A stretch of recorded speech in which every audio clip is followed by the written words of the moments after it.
वित्त मंत्री अरुण जेटली ने विमुद्रीकरण से सरकार के राजस्व में बढ़ोतरी और राजकोषीय घाटे को कम करने में मदद मिलने की जताई उम्मीद। कहा, इस कदम से रक्षा और बुनियादी ढांचे पर किया जा सकेगा अधिक व्यय। वित्त मंत्री ने कहा कि सरकार दीर्घावधि पूंजीगत लाभ पर कोई कर नहीं लगाने जा रही है। उन्होंने कहा कि शनिवार को प्रधानमंत्री द्वारा दिए भाषण का मीडिया के एक वर्ग द्वारा गलत अर्थ निकाला जा रहा है। केंद्र सरकार ने लकी ग्राहक योजना और डिजी धन व्यापार योजना का किया शुभारंभ। सूचना प्रौद्योगिकी मंत्री रविशंकर प्रसाद और केंद्रीय वित्त मंत्री अरुण जेटली ने योजनाओं की शुरुआत की। देश में डिजिटल माध्यम के प्रयोग को बढ़ावा देने के लिए लकी ग्राहक योजना के तहत पहला लकी ड्रॉ भी निकाला गया। इस कार्यक्रम में पैरालंपियन दीपा मलिक और क्रिकेटर गौतम गंभीर समेत कई प्रख्यात लोग शामिल हुए। नेशनल हेराल्ड मामले में भाजपा नेता सुब्रमण्यम स्वामी की याचिका पर दिल्ली की पटियाला हाउस कोर्ट अपना फैसला सुनाएगी। इसमें एसोसिएटेड जर्नल लिमिटेड और कांग्रेस पार्टी से जुड़े दस्तावेजों की मांग की गई है। सुब्रमण्यम स्वामी ने आरोप लगाया है कि गांधी परिवार हेराल्ड की प्रॉपर्टीज का गलत तरीके से इस्तेमाल कर रहा है। लंबी सुनवाई के बाद 26 जून 2014 को दिल्ली की पटियाला हाउस कोर्ट ने सोनिया गांधी, राहुल गांधी के अलावा मोतीलाल वोरा, सुमन दुबे और सैम पित्रोदा को समन जारी कर पेश होने के आदेश जारी किए थे। उत्तराखंड के मुख्यमंत्री हरीश रावत स्टिंग सीडी मामले में पूछताछ के लिए आज सीबीआई के सामने पेश होंगे। उत्तराखंड हाईकोर्ट ने रावत की सीबीआई के सामने पेशी से छूट वाली याचिका को खारिज कर दिया था। रावत की सीबीआई के सामने पेशी से छूट वाली याचिका पर स्टे लगाने से इनकार कर दिया गया था। रावत पिछली बार 24 मई को इस जांच एजेंसी के सामने पेश हुए थे और तब उनसे करीब 5 घंटे तक पूछताछ की गई थी। प्रधानमंत्री काले धन के खिलाफ निर्णायक कार्रवाई का किया वादा। कहा, पीछे हटने का कोई सवाल नहीं। मन की बात कार्यक्रम में लोगों से भ्रष्टाचार पर लगाम लगाने में परिवर्तन एजेंट के रूप में काम करने का किया आह्वान। हिमाचल प्रदेश और उत्तराखंड में मौसम की पहली बर्फबारी के बाद देश के कई भागों में बढ़ी ठंड। तापमान में गिरावट आने और कोहरे से दिल्ली, एनसीआर, उत्तर प्रदेश, पंजाब, हरियाणा, राजस्थान और ओडिशा में जनजीवन प्रभावित। देश भर में काले धन के खिलाफ अभियान जारी है। रविवार को केरल में एक निजी बस से 50 लाख रुपए बरामद हुए। वहीं महाराष्ट्र के पनवेल में 35 लाख के नए नोट और 2 किलो सोना जब्त किया गया।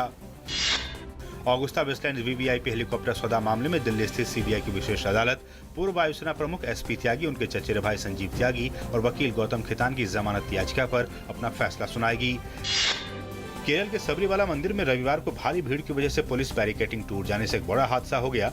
हादसे में 17 श्रद्धालुओं के घायल होने की खबर है। घटना भगवान अयप्पा मंदिर वाली पहाड़ी पर हुई। हादसा उस वक्त हुआ जब मंडला पूजा शुरू होनी थी और लोगों की भारी भीड़ जुटी हुई थी। घायल हुए श्रद्धालुओं को पास के ही कोट्टयम मेडिकल कॉलेज में भर्ती कराया गया है। पाकिस्तान ने रविवार को सद्भावना प्रदर्शन करते हुए 220 भारतीय मछुआरों को रिहा कर दिया। इन मछुआरों को कथित तौर पर अवैध रूप से पाकिस्तानी जलसीमा में प्रवेश करने और मछली पकड़ने के लिए गिरफ्तार किया गया था। इन मछुआरों को वाघा सीमा पर भारतीय अधिकारियों को सौंपा जाएगा। आज इनकी स्वदेश वापसी की उम्मीद है। सीरिया जा रहा रूस का सैनिक विमान कल दुर्घटनाग्रस्त हो गया। रूस के रक्षा मंत्रालय ने कहा है कि काला सागर में क्रैश हुए विमान में सवार सभी 92 यात्री मारे गए हैं। रक्षा मंत्रालय ने बताया है कि दुर्घटनाग्रस्त विमान के मलबे का कुछ हिस्सा सोची तट से 1.5 किलोमीटर दूर काला सागर में गहराई में मिला है। रूसी सेना का विमान सोची के एडलर हवाई अड्डे से उड़ान भरने के कुछ ही मिनट बाद काला सागर में क्रैश हो गया था। रूसी राष्ट्रपति ने इस मामले में जांच के आदेश दे दिए हैं। चिली के दक्षिणी हिस्से में कल ताकतवर भूकंप आया। रिक्टर स्केल पर इसकी तीव्रता 7.7 मापी गई। भूकंप की वजह से कई हिस्सों में सड़कें धंस गईं। भूकंप के बाद तटवर्ती क्षेत्रों को खाली कराने का आदेश जारी कर दिया गया है। भूकंप का अधिकेंद्र दक्षिण हिस्से में स्थित चिलोय द्वीप में था, जहां कई राष्ट्रीय उद्यान स्थित हैं। ताजा घटनाक्रम में इजरायल के प्रधानमंत्री ने अमेरिकी राजदूत को तलब किया है। नेतन्याहू प्रधानमंत्री होने के साथ ही इजरायल के विदेश मंत्री की भूमिका में भी हैं और उन्होंने अप्रत्याशित कदम उठाते हुए अमेरिकी राजदूत डेन शापिरो को अपने दफ्तर में तलब किया। नेतन्याहू ने इससे पहले उन देशों के राजदूतों को तलब किया था जिन्होंने संयुक्त राष्ट्र सुरक्षा परिषद में बीते शुक्रवार को पारित प्रस्ताव के पक्ष में मतदान किया था। फ्रांस के थॉमस कोविल समुद्र के रास्ते अकेले पूरे विश्व की यात्रा करने का नया विश्व रिकॉर्ड बना दिया है। उन्होंने पिछले रिकॉर्ड से 8 दिन कम समय लिया। 48 वर्षीय थॉमस ने अपनी पूरी यात्रा के लिए 49 दिन 3 घंटे 7 मिनट और 38 सेकंड का समय लिया। उन्होंने 6 नवंबर को ब्रिटनी कोस्ट से अपनी यात्रा की शुरुआत की थी। उन्हें विश्व रिकॉर्ड तोड़ने के लिए 3 जनवरी से पहले तय स्थान तक पहुंचना था। हालांकि थॉमस ने 25 दिसंबर को ही फ्रेंच अटलांटिक कोस्ट में फिनिश लाइन को छुआ।